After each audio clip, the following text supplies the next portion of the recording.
প্রয়োজনে অপারেশন সিঁদুরের মতো বাংলাদেশেও চালানো হবে অভিযান, গুঁড়িয়ে দেয়া হবে সেনা ঘাঁটি কিংবা বিমান ঘাঁটি। ভারত যেন এক প্রকার নিশ্চিতই হয়ে গেছে যে চীনের সহযোগিতায় লালমনিরহাটের বিমান ঘাঁটিকে পুনরায় চালু করতে যাচ্ছে বাংলাদেশ। শুধু তাই নয়, চিকেন স্নেকের একদম কাছে চীনকে ডেকে এনে ভারতকে শাসাচ্ছে ইউনূস সরকার। অন্তত ভারতের অবসরপ্রাপ্ত লেফটেন্যান্ট জেনারেল সুব্রত সাহার বক্তব্য থেকে এমনটাই স্পষ্ট হয়ে উঠেছে। সম্প্রতি ভারতের প্রথম সারির পত্রিকা আনন্দবাজারে তিনি এগুলো বলেই ক্ষান্ত হননি, বরং সুব্রত বলেছেন, সংঘাতের পরিস্থিতিতে সীমান্তবর্তী কোনো পরিকাঠামো গুঁড়িয়ে দিতে ভারতীয় বাহিনীর খুব একটা সময় লাগবে না। কিন্তু ইউনূসের নেতৃত্বাধীন বাংলাদেশ যে ভারতের সীমান্তবর্তী এলাকায় চীন এবং পাকিস্তানকে একসঙ্গে সক্রিয় করে তুলতে চাইছে, তা নিয়ে আমার মনে সংশয়ের কোনো অবকাশ নেই। সুব্রত অনেকটা হুমকির সুরেই যেন কথা বললেন। প্রয়োজনে অপারেশন সিঁদুরের মতো বাংলাদেশেও চালানো হবে অভিযান, গুঁড়িয়ে দেয়া হবে সেনা ঘাঁটি কিংবা বিমান ঘাঁটি। বাংলাদেশ নিয়ে ভারতের অনেকেই অনেক কথা বলে, কিন্তু আনন্দবাজারের মতো একটি পত্রিকা যখন কারো বক্তব্য এমনভাবে গুরুত্ব দিয়ে ছাপায়, তখন বিষয়টিকে গুরুত্ব না দিয়ে উপায় নেই বলে মনে করছেন বিশ্লেষকরা। লালমনিরহাটের এই বিমান ঘাঁটির ইতিহাস বেশ পুরনো।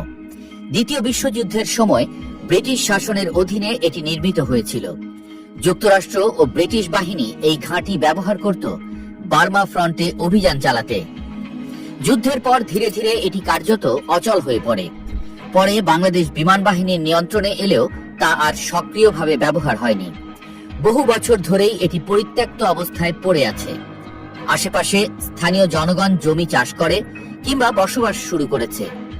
অনেক জায়গায় ভেঙে পড়া পরিকাঠামো আর ঘাসে ঢাকা রানওয়ের চিহ্নই শুধু ইতিহাস মনে করিয়ে দেয়।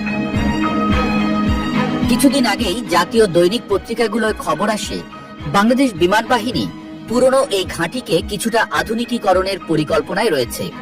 একাধিক প্রতিবেদনে দেখা যায় সেখানে কিছু সরঞ্জাম নিয়ে যাওয়া হয়েছে, সম্ভবত রানওয়ে সংস্কারের সম্ভাব্য কাজ শুরুর জন্য। এই খবরটি যেন ভারতের কৌশলগত মহলে আগুন জ্বালিয়ে দেয়।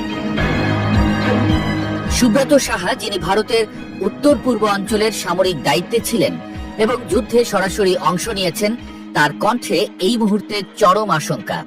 তার মতে বাংলাদেশ এখন একটি জায়গায় গিয়ে দাঁড়িয়েছে যেখানে সে ভারতকে চাপে ফেলতে চীনের সহযোগিতা নিচ্ছে।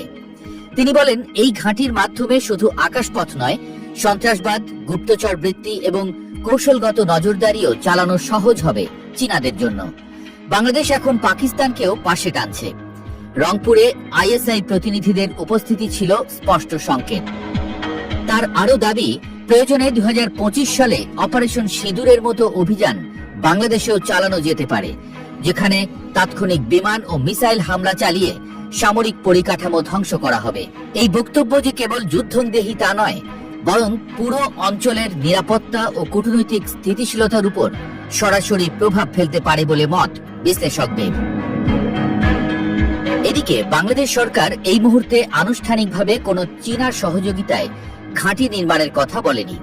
তবে একাধিক সরকারি সূত্র জানিয়েছে, বিমান বাহিনীর পুরনো পরিকাঠামো ব্যবহারের পরিকল্পনা থাকা স্বাভাবিক এবং স্বাভাবিকভাবেই তা দেশের নিরাপত্তা ও অবকাঠামো উন্নয়নের অংশ। ডক্টর মোহাম্মদ ইউনূসের নেতৃত্বে গঠিত তত্ত্বাবধায়ক সরকার সম্প্রতি বেইজিং সফর করেছে, যেখানে অর্থনৈতিক ও পরিকাঠামো বিনিয়োগ নিয়ে আলোচনা হয়। সেখানে কোনো সামরিক চুক্তি হয়নি, এমনটাই জানানো হয়েছে পররাষ্ট্র মন্ত্রণালয়ের ঘনিষ্ঠ মহল থেকে। কিন্তু তাতেও ভারতীয় মিডিয়ায় জল্পনা থামছে না। বাংলাদেশের কূটনৈতিক বিশ্লেষকরা বলছেন, যে কোনো সার্বভৌম দেশের নিজের পরিকাঠামো উন্নয়নের অধিকার আছে।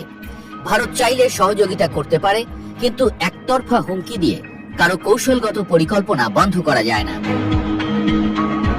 ভারতের উত্তর পূর্বাঞ্চল, যা সেভেন সিস্টার্স নামে পরিচিত, ইতিমধ্যে বিচ্ছিন্নতাবাদ, মাদক চোরাচালান, অবৈধ অস্ত্র এবং গণতান্ত্রিক অধিকার বিরোধী নানা উত্তেজনার মধ্যে রয়েছে। এই অঞ্চলের ভৌগোলিক দুর্বলতা হল তার ভারতের মূল ভূখণ্ডের সঙ্গে সংযোগ শুধুমাত্র 22 কিলোমিটারের একটি সরু করিডোর, যা চিকেন স্নেক নামে পরিচিত।